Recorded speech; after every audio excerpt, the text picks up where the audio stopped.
बाकी लीडर्स को मैं छोड़ देती हूँ, लेकिन ये जो गांधी परिवार के 3 चेहरे हैं और ये अगली पीढ़ी, मतलब राहुल और प्रियंका पर कहा जाता है कि कहीं ना कहीं कांग्रेस का पूरा दारोमदार है, तो इनमें आपको किसमें क्या इक्यूमेन नजर आता है या किसका क्या प्लस और नेगेटिव पॉइंट नजर आता है? देखिए, सिंपल बात है कि ये 3 लोग कांग्रेस नहीं चला रहे।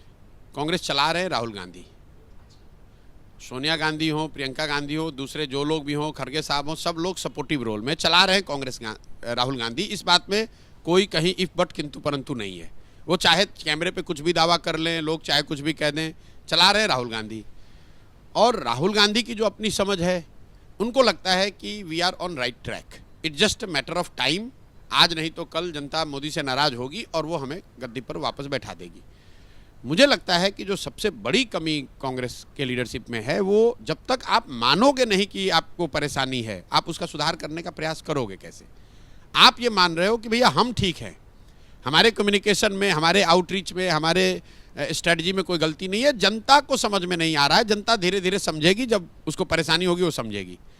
लोकतंत्र में मुझे लगता है कि ये बड़ा एरोगेंट वे ऑफ एनालिसिस है। मुझे लग रहा है कि कहीं नहीं, जैसे राहुल जी का आपने बयान सुना होगा, कहते भाई पूरी मीडिया हाईजैक हो गई है, ईडी सीबीआई सब हाईजैक हो गया है, इलेक्शन कमीशन इम्पार्शियल नहीं। इन बातों में थोड़ा दम है, लेकिन इसी वजह से कांग्रेस चुनाव हार रही है ऐसा मैं नहीं मानता हूं। अगर ऐसी बात होती तो कोई राहुल गांधी से ये पूछे कि भाई 2014 में तो मीडिया आपके पास था, आप सत्ता में थे, ED CBI election commission judiciary सब आपके साथ था, तब 2014 में आप 50 सीट के नीचे कैसे आ गए?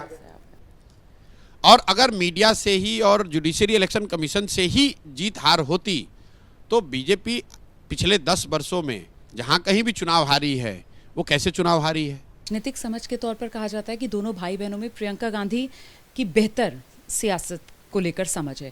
क्या वो भी ये रियलिटी चेक भाई को नहीं बता पाती? देखिए, मैं ये नहीं कह सकता हूँ, मेरे पास कोई ऐसा थर्मामीटर नहीं है कि मैं ये बता दूं कि किसकी समझ कम है ज़्यादा है।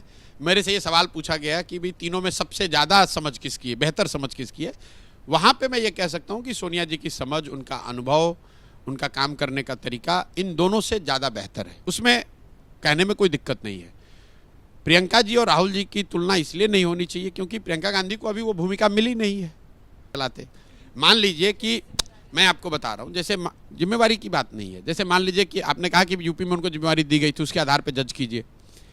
नरेंद्र मोदी जी को 2009-10 में वेस्टर्न इंडिया के 3 बड़े राज्यों की जिम्मेवारी भाजपा ने दी थी, महाराष्ट्र, गुजरात, राजस्थान। 100 से ज़्यादा सीटों पर, वेस्टर्न पश्चिम भारत की सीटों पर मोदी जी इंचार्ज थे। उसमें भाजपा का प्रदर्शन अच्छा नहीं रहा, 9 में सब वहाँ पर कांग्रेस और यूपीए के लोग जीत कर आए। उस प्रदर्शन के आधार पर अगर आपने नरेंद्र मोदी का as a organizer, as a speaker, as a political acumen को अगर आपने जज कर लिया होता और कोई कमेंट पास किया होता तो आज आपके मुंह पर अंडे पड़े होते। ये जिम्मेवारी अभी राहुल गांधी के पास रही है, इससे पहले सोनिया जी के हाथ में रही है। उसके आधार पर मैं कह सकता हूँ कि सोनिया गांधी की समझ, उनका अनुभव, उनका काम करने का तरीका शायद इन लोगों से बहुत बेहतर है, तभी उनको सफलता मिली। जैसे ही घड़ी का काटा दोपहर 2:30 पे आए, बबीता जी का दिल सास बहू साजिश के लिए मचल जाए। और ये है इनकी बहू, पूरे दिन ऑफिस की टेंशन हो जाए गॉन जब ये करें अपना फेवरेट शो फ्री टाइम पे ऑन। इनकी तरह आप भी देखिए अपना फेवरेट शो अपने टाइम पर और डाउनलोड कीजिए एबीपी लाइव ऐप अपने स्मार्ट टीवी पर।